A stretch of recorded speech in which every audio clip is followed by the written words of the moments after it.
Oh. Hi, everyone. It's Anthony. I'm sorry. You just caught me watching a movie while I'm at work.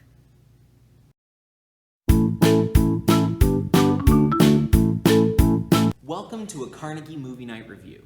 Tonight I'll be looking at the classic 1971 movie, Fiddler on the Roof, produced by the Mirish Production Company and directed by Norman Jewison. The movie is actually based off of a 1964 musical written by Joseph Stein, music by Jerry Brock, and lyrics written by Sheldon Harnick. I was actually in that musical back in 2011 where I played the character Perchik. The musical is also based on a series of short stories written by Shalem Aleichem called Tevye and His Daughters. The movie was released to critical acclaim and nabbed itself a bunch of Oscar nominations, including for Best Picture, but lost out to The French Connection starring Gene Hackman.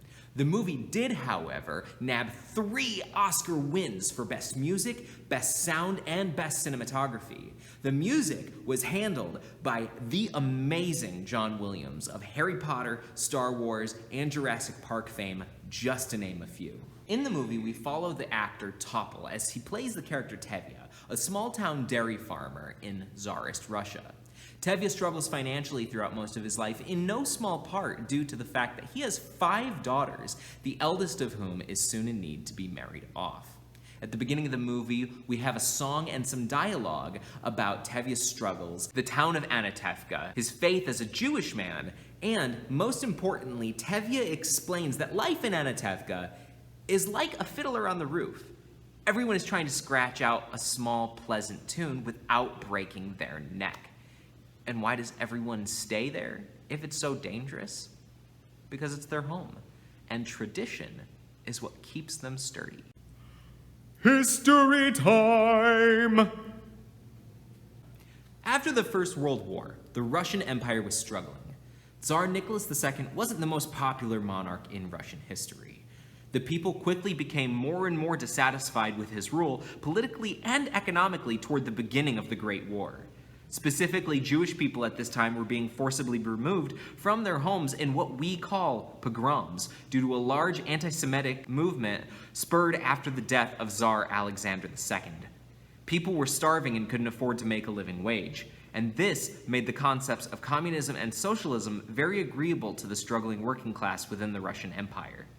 Communism is a political theory derived from Karl Marx advocating class war and leading to a society in which all property is publicly owned and each person works and is paid according to their abilities and needs.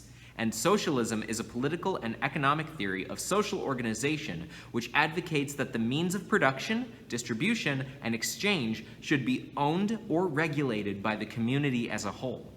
Alexander Rabanovich, in his book, The Bolsheviks in Power, said, "The February 1917 revolution grew out of pre-war political and economic instability, technological backwardness, and fundamental social divisions, coupled with gross mismanagement of the war effort, continuing military defeats, domestic economic dislocation, and outrageous scandals surrounding the monarchy." This is just the backdrop of the story of Tevye and his family. The most prominent theme throughout the entire movie is tradition. Tradition is what the people of Anatevka know. The people of Anatevka that we see a majority of is of the Jewish faith. So it's a lot of the traditions and customs of the Jewish people that we'll recognize throughout the film.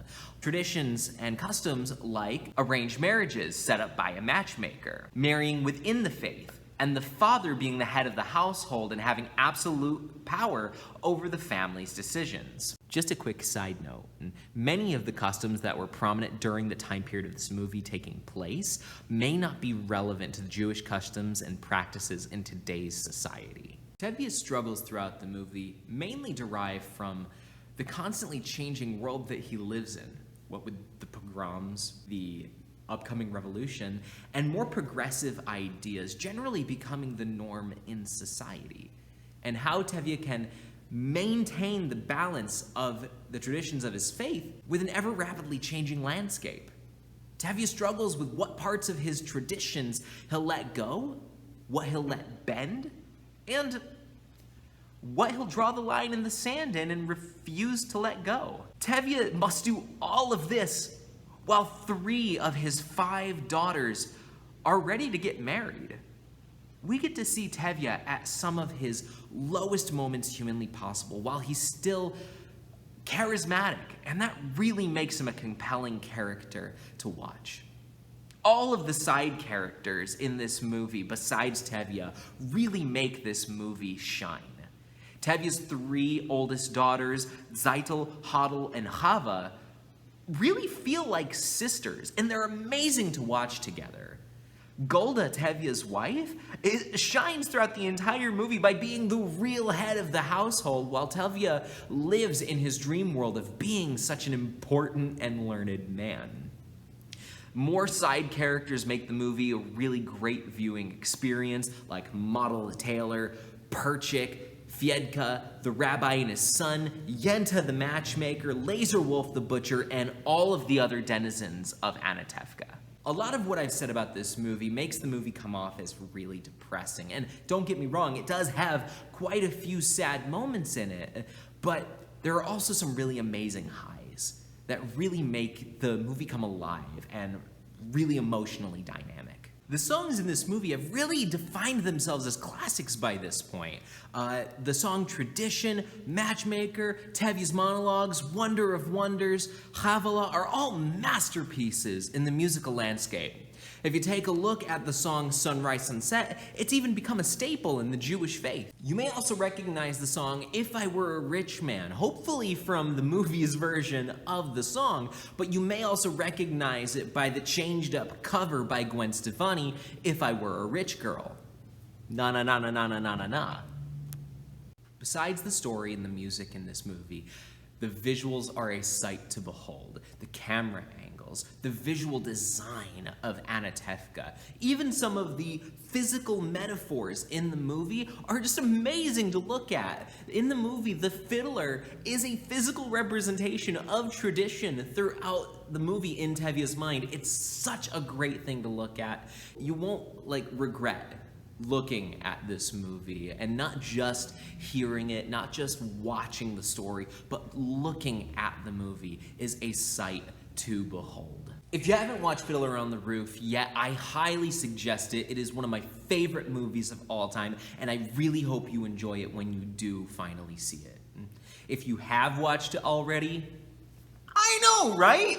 Fiddler on the Roof is available here at the Noonan Carnegie Library. It is one of the few items that we have that does require a library card. So come on down, sign up for one when you come to pick up the movie. If there's one thing I can complain about with Fiddler on the Roof, it's that one of Perchik's songs from the stage musical didn't make it into the final cut of the movie. I'm not bitter.